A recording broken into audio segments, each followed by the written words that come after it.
welcome. This is a beautiful October morning, and my name is Guy McDonald, and I and some fellow members of the tree board, Stephanie and Don Lentz, and Kathy and Maurice Terabon, are here for a dual purpose, basically. We're here to demonstrate a method, the proper method of planting a tree, and in addition to that, we're here to talk about the survivor of this particular tree. This tree is a survivor, and it's a survivor, it's the son or daughter of a survivor in Oklahoma City at the Oklahoma City Memorial for the Murrow building that was blown up in 1995.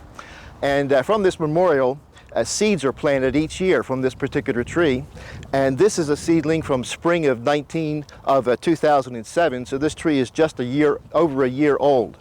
Okay, my name is Stephanie Lentz, and I'm a member of the tree board, and I'm going to talk about tree selection. One of the most important things is to select a tree that is disease resistant for our area, and also the type of tree, depending on where you're going to plant it. Is it going to be a moist place or is it going to be a dry place?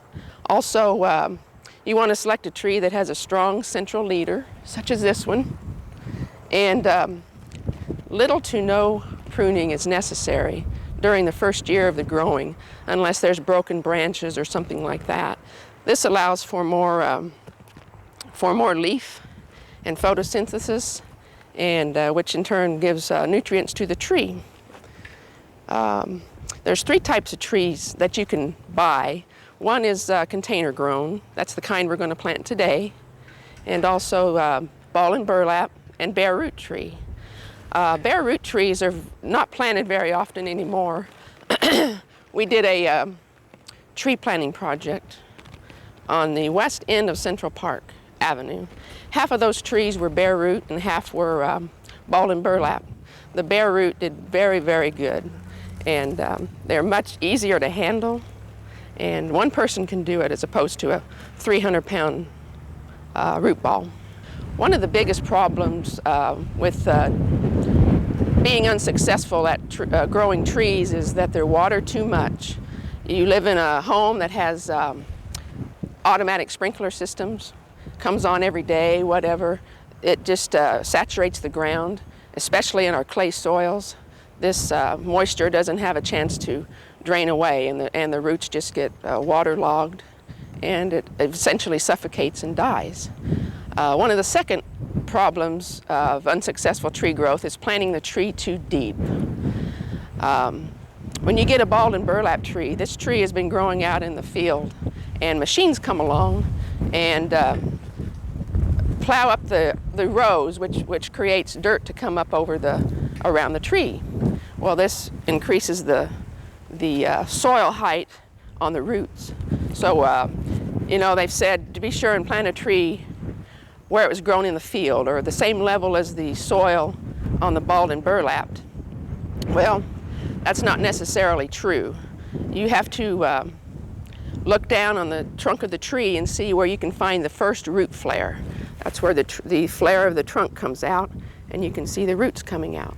That's the soil, that's the level you want to plant the tree at.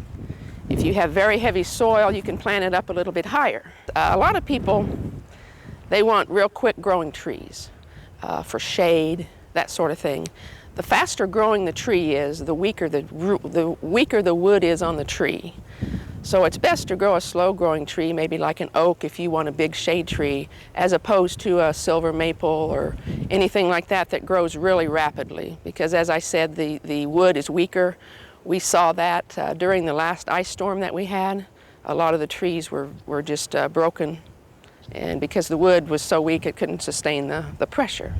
Yeah, when I was talking about the root flare, this is the container grown tree that we're going to plant. Has a very, very unique history, and we're real proud to be able to do this. But as you can see here, Guy did a good job in potting this in this container, because the root flare, here you can see how the root comes out. There's the first root flare. Can you point to it again, please? Right here. Okay. And how the trunk kind of starts flaring out. A lot of times you'll buy trees where, like I said, ball and burlapped, the soil may be up to this line. And I've planted trees myself like that.